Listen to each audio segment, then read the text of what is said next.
Dulu di Tarim itu dikatakan, ada orang soleh ketika maghrib dapat waridat dari Allah, dapat pemberian dari Allah, dapat sir dari Allah. Ketika mau dikasihkan ke anak keluarganya, nggak ada yang punya wudhu. Sehingga apa? Diberikan kepada anjing. Ketika diberikan kepada anjing, anjing tiap jalan diikuti oleh anjing-anjing yang lain. Ada satu orang soleh ngeliat, ini anjing kok aneh-aneh. Dilihat, di situ ada nur yang ada di dalam diri anjing itu.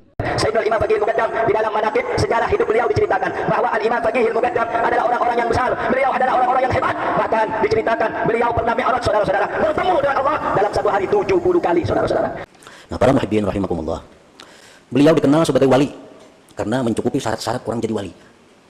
Dan karamat-karamat beliau itu banyak sekali, tidak bisa dihitung. Karena fi kulli sa'atin min sa'atihi karamah, setiap saat, setiap jam daripada jam beliau adalah karamat. Beliau mundar-mandir ke Sidratul Muntaha sampai 70 kali sehari. Sidratul Muntaha salah satu karamat beliau. Namun ada karamat yang paling istimewa dari beliau. Yang karamat ini tidak dimiliki oleh wali-wali yang lain. Yaitu adalah banyaknya aulia-aulia yang berasal dari keturunan beliau sampai hari kiamat nanti. Pada hari ini, berapa banyak wali-wali di dunia yang berasal dari keturunan Faqih Muqaddam? Ada Al-Idrus, ada Al-Habsi, ada As-Saggaf, ada Al-Kab, macam-macam. Di mana-mana, semua itu adalah keturunan zuriat dari Faqih Muqaddam ini. Kita kenal dengan Syekh Abdul Qadir Al-Jilani, tapi ada zuriat beliau sampai sekarang yang ada. Kada diketahui dengan jelas. Nah, sedangkan zuriat dari Faqih Muqaddam sampai hari kiamat bertaburan di seluruh penjuru bumi di mana-mana yang memegang wilayah kewalian dari Allah Subhanahu wa taala.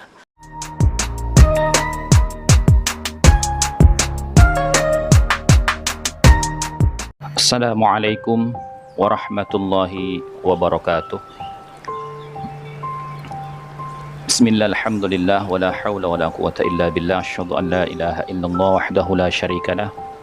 Wa ashhadu anna sayyidana wa nabiyyana Muhammadan abduhu wa rasuluhu alladzi la nabiyya ba'dah. Allahumma salli ala sayyidina Muhammad wa ala ali sayyidina Muhammad, amma ba'du. Para teman-temanku sekalian, para saudara-saudariku, para subscriber, para netizen yang budiman, kembali lagi kita di channel Gus Hasan Asy-Syarif Official.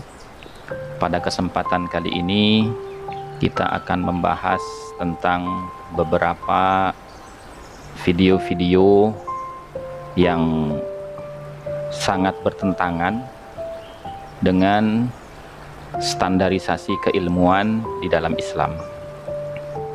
Seperti contoh, akhir-akhir ini banyak dari kalangan para muballigh yang menceritakan tentang khariqul adah. Ya, khariqul adah ini adalah sesuatu yang di luar adat kebiasaan pada umumnya manusia, yang hanya bisa terlihat dan tampak sebagai bukti bahwasanya orang tersebut adalah seorang wali, yang kita kenal dengan istilah yang masyhur itu adalah karomah. Nah, wali-walinya Allah itu bagaimana cirinya agar supaya kita ini tidak bingung, tidak menjadi resah gitu ya. Sebenarnya seperti apa sih wali-walinya Allah ini? Karena banyak kisah-kisah yang diceritakan oleh para muballigh ini yang membuat orang ini ada yang pro, ada yang kontra, ada yang tidak peduli. Nah, yang kontra ini terkadang juga berlebihan di dalam menanggapinya, itu loh. Sampai terkesan seakan-akan dia tidak percaya dengan adanya karomah para wali.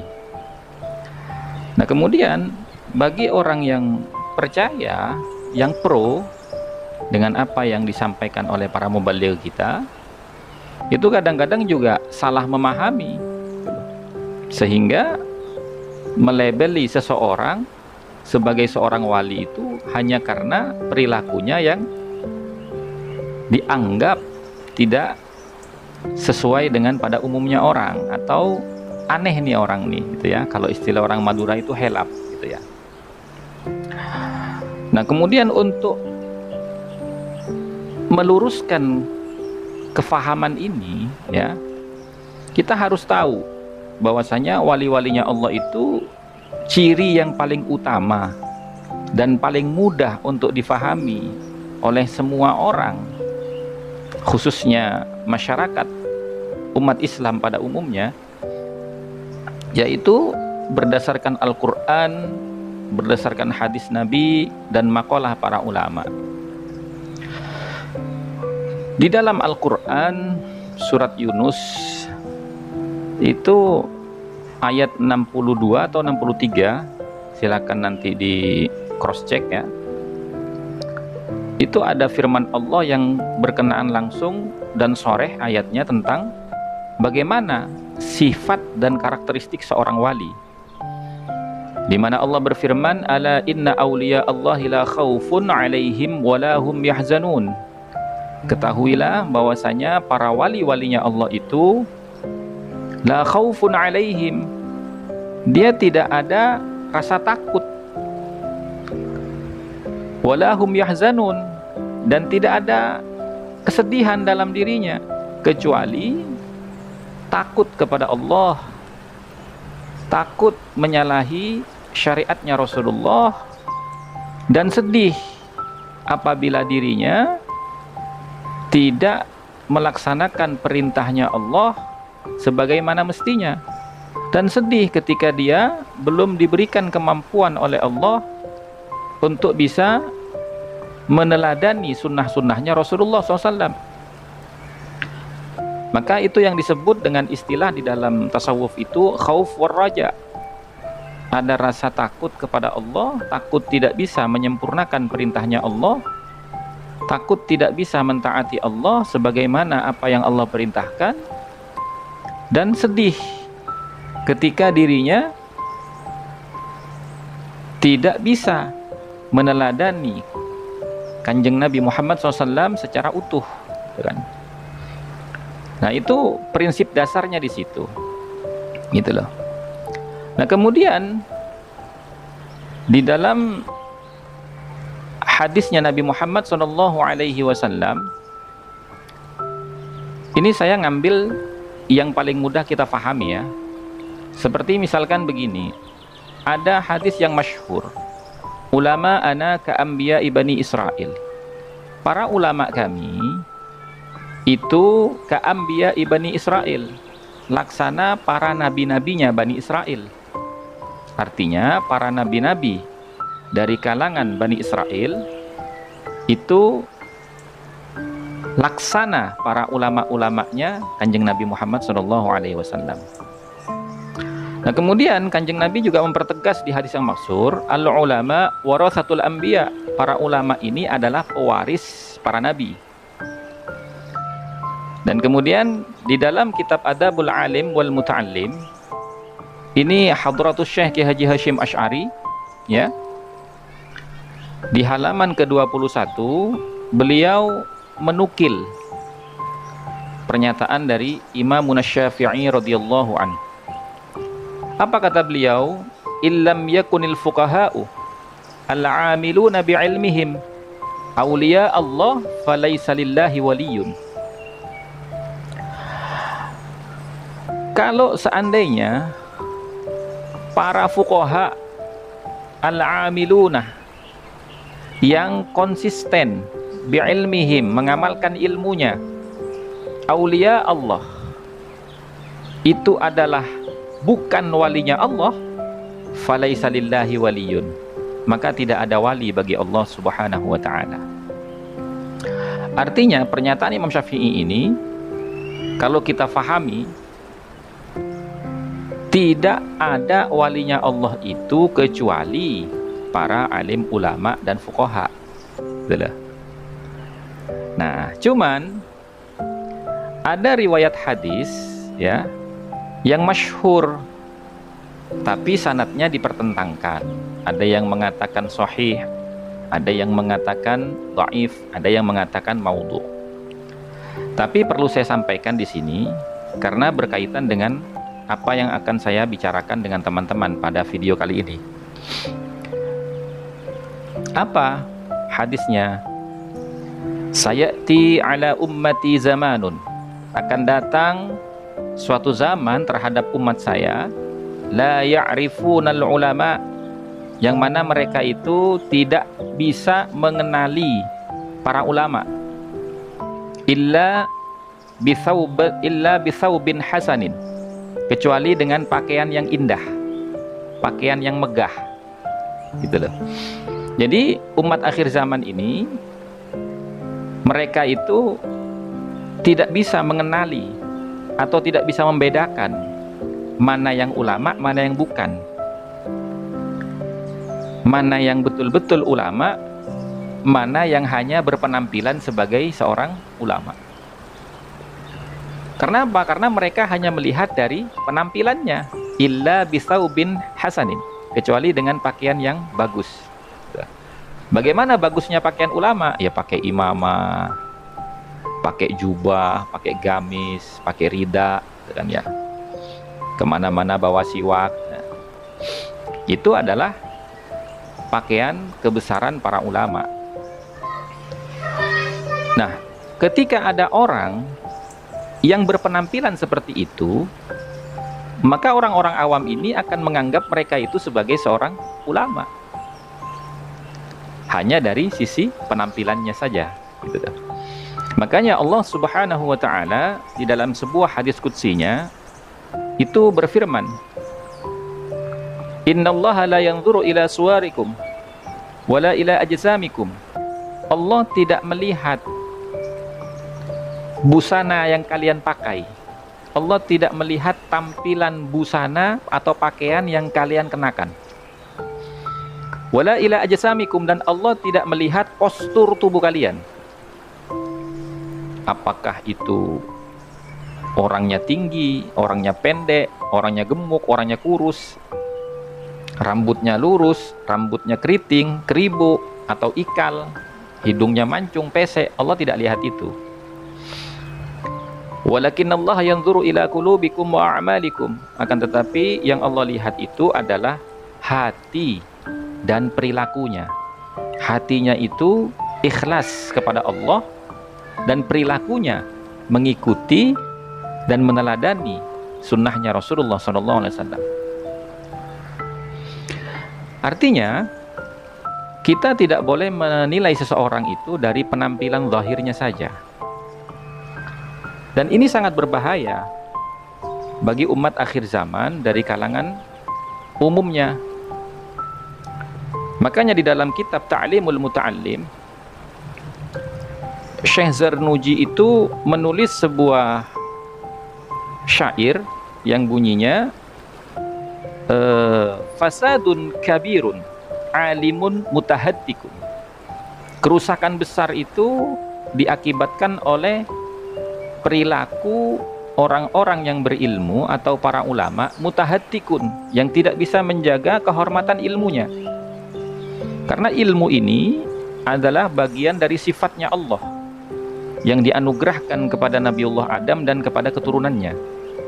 Makanya manusia ini menjadi makhluk yang paling mulia karena di dalam dirinya Allah menganugerahkan bagian dari sifatnya, yaitu al-ilmu.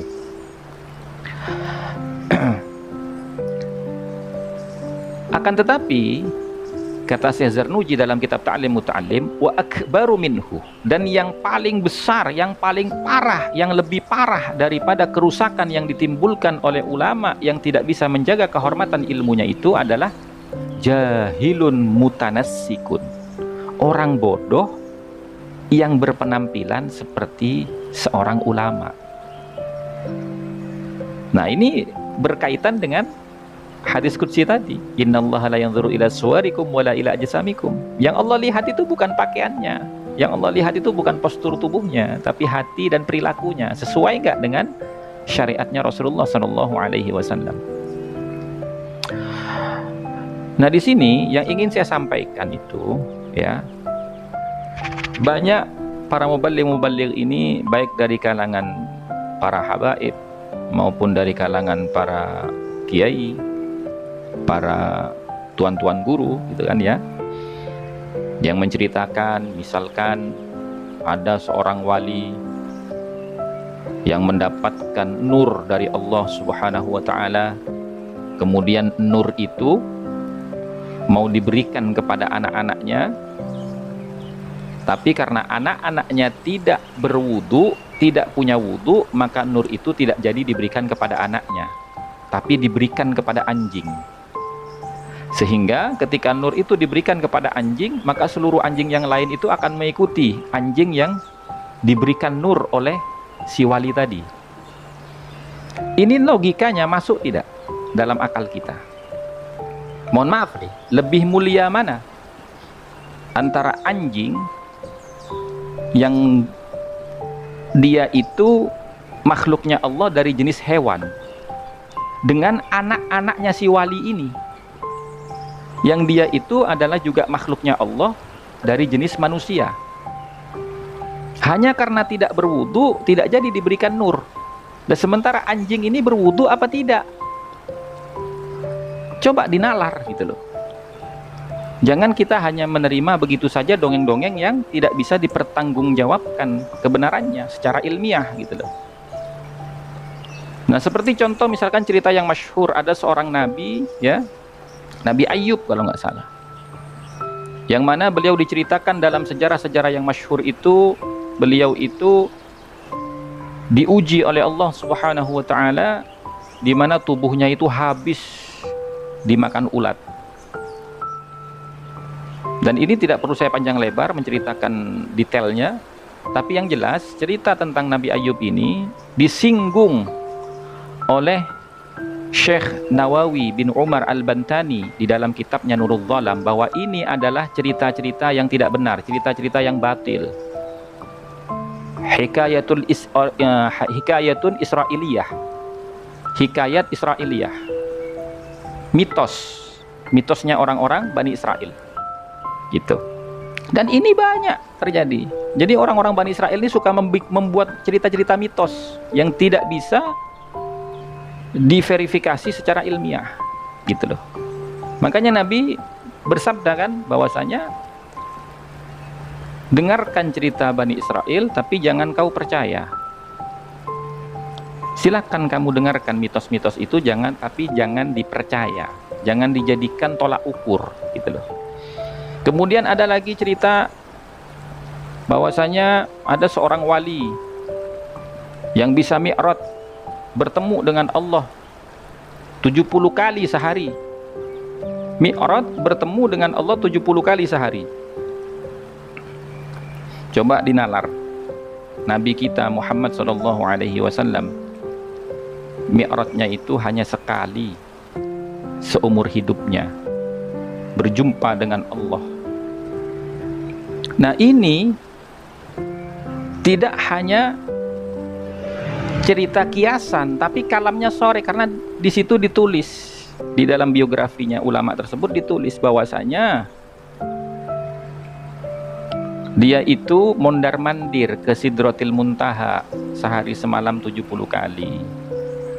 Jadi jangan dibela, oh enggak, ini ceritanya itu adalah bukan seperti mi'rajnya Nabi. Ini maksudnya sholat, karena sholat itu mi'rajul mukminin.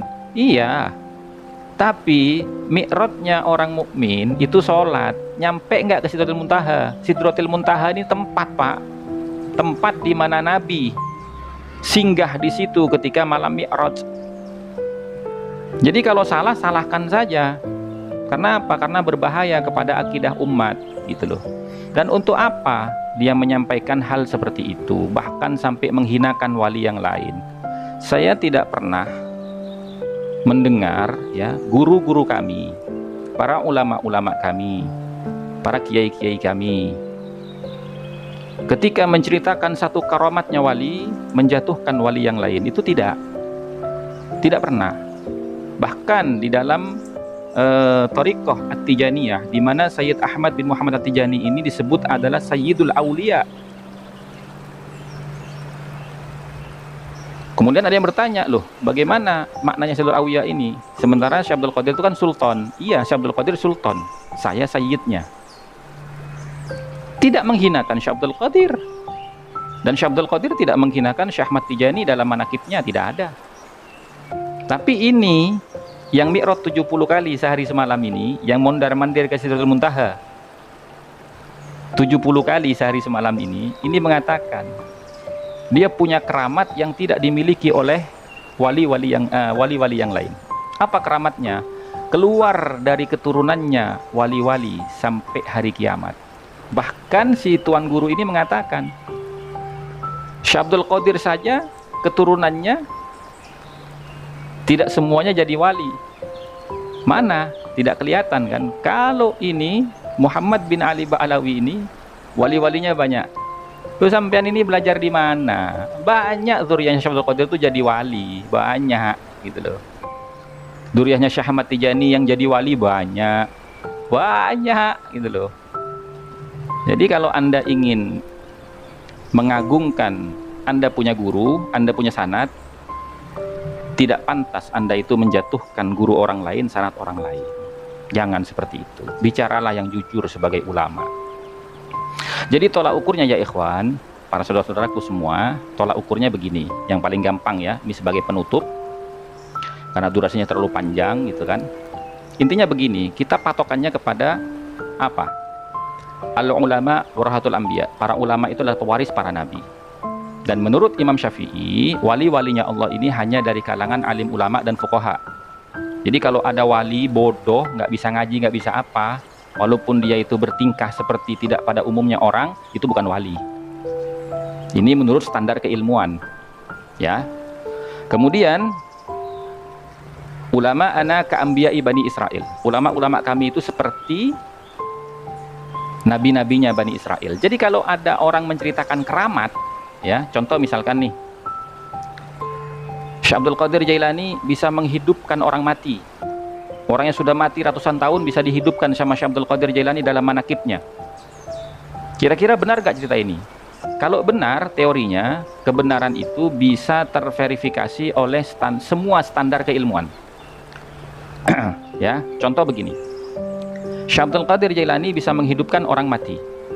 Adakah nabi-nabi yang bisa menghidupkan orang mati?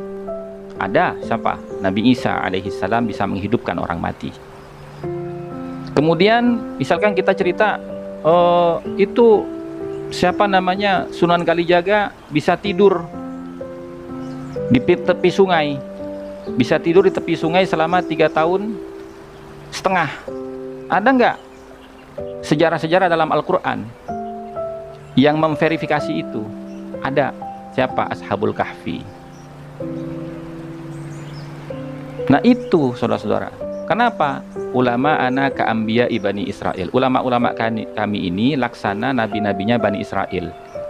Al-ulama warathatul anbiya. Ulama ini pewaris para nabi-nabi. Artinya apa? Apa yang pernah dialami oleh para nabi, baik dari sisi mukjizatnya, baik dari sisi keilmuannya, ataupun dari sisi penderitaan, tantangan, pro kontranya, itu sedikit banyak akan dialami oleh pewarisnya, yaitu para ulama.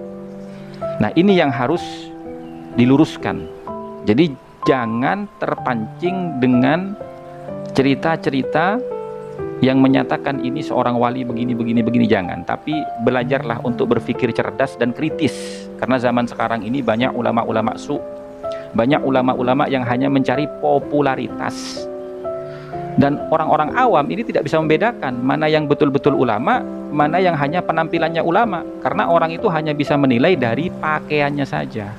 Nah demikian dari saya, mudah-mudahan bisa mendatangkan keberkahan dan manfaat, menambah pengetahuan dan kefahaman kita. Wallahu a'lam bishawab. Assalamualaikum warahmatullahi wabarakatuh.